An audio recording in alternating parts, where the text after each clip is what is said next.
Welcome back to Car Show 1, the channel where we bring you the stories, engineering, and excitement behind some of the world's most iconic cars. Today, we're diving deep into a car that still feels like a modern legend even more than a decade after its release, a car that redefined what Japanese automakers could achieve in the supercar world, the 2012 Lexus LFA. This isn't just a car, it's a statement, a masterpiece, and a cultural icon that showed the world that Lexus, a brand usually associated with refined luxury, could build one of the greatest performance machines of its time. So buckle up as we take a 1,500-word journey through its origins, its engineering brilliance, its design, and its lasting legacy. The Lexus LFA was the result of an ambitious project that took over a decade to complete. It began back in the early 2000s when Toyota, Lexus's parent company, decided it was time to build a halo car, something that would push the brand's reputation into the stratosphere. Toyota was already respected for reliability, efficiency, and engineering, but it lacked a true exotic that could stand toe-to-toe with the likes of Ferrari, Lamborghini, or Porsche. Chief engineer Haruhiko Tanahashi was given the mission, and his vision was clear: to create a supercar unlike anything the world had ever seen, a car that would not only perform but also embody a new philosophy of craftsmanship. What's incredible is that the LFA wasn't rushed. Instead, it went through years of refinement. Early prototypes were built using aluminum, but the engineers realized aluminum wasn't light enough or strong enough to meet their high standards. So they shifted to something much more exotic: carbon fiber reinforced polymer, or CFRP. This decision delayed the project, but it made all the difference. About 65% of the LFA's body structure was made from carbon fiber, drastically cutting weight while maximizing rigidity. What's more, Lexus developed their own in-house weaving process for the carbon fiber because no existing technology met their needs. This was a bold, expensive move, but it paid off and set the LFA apart as a true engineering masterpiece. Now, let's talk about the heart of the LFA, the engine. At the core of this beast lies a 4.8-liter naturally aspirated V10, developed in collaboration with Yamaha, a company with deep expertise in engines and even musical instruments. And that detail about instruments isn't just fun trivia, it's important, because Yamaha's sound engineers helped tune the exhaust to produce one of the most intoxicating engine notes ever heard. The result was a symphony of power, often compared to a Formula One car of the era. This engine produced 552 horsepower at a screaming 8,700 revolutions per minute, with a redline all the way up at 9,000 revolutions per minute. But what was even more remarkable was how quickly it revved. The tachometer had to be digital because the V10 could rev so quickly that an analog needle couldn't keep up. That kind of engineering precision gave the LFA an almost otherworldly character.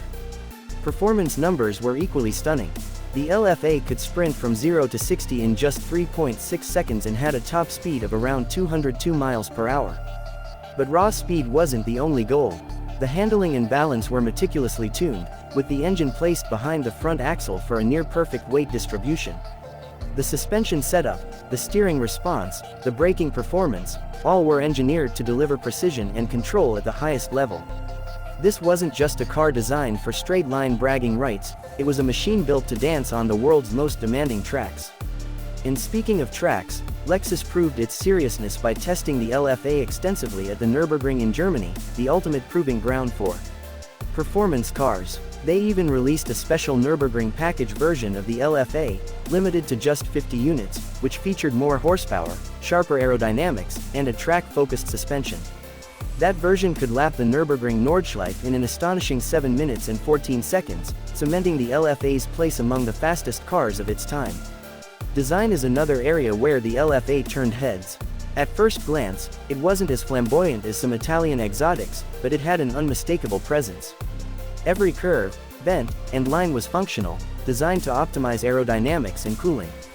The large side intakes, the aggressive front fascia, and the distinctive rear with its signature triple exhaust outlets all contributed to both form and function. It was sleek, purposeful, and instantly recognizable. Inside, the cabin combined high-tech instrumentation with luxurious craftsmanship. The digital gauge cluster would transform depending on driving mode, the materials ranged from Alcantara to carbon fiber to leather, and everything felt bespoke, designed for the driver. This wasn't just a cockpit, it was a sanctuary of performance and luxury. Production of the LFA was as unique as the car itself. Lexus limited the run to just 500 units worldwide, hand-built at a special facility in Japan. Each car took about 3 weeks to complete, and each was assembled with painstaking care. Buyers weren't allowed to flip their cars immediately after purchase, as Lexus wanted to ensure the LFA would be owned by enthusiasts rather than speculators. At the time of release, the price tag was around $375,000, making it one of the most expensive Japanese cars ever made. And while some questioned that price when it was new, today the LFA is considered a bargain compared to its current collector values, which often soar past $1 million. One of the most fascinating things about the LFA is its reputation among those who have driven it.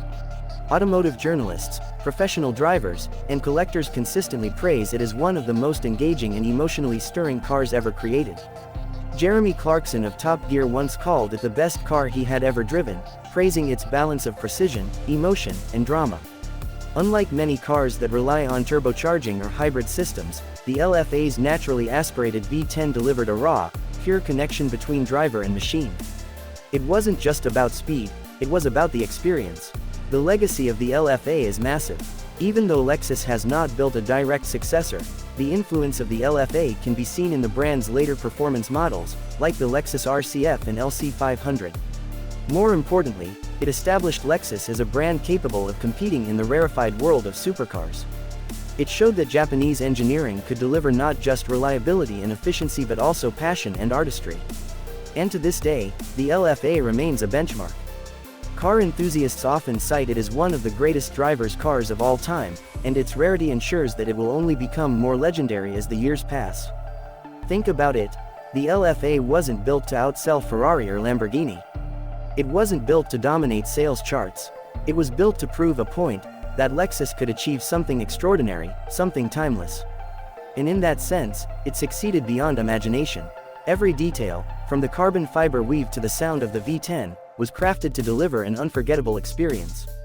And that's why, more than 10 years later, the LFA continues to capture the hearts of enthusiasts worldwide.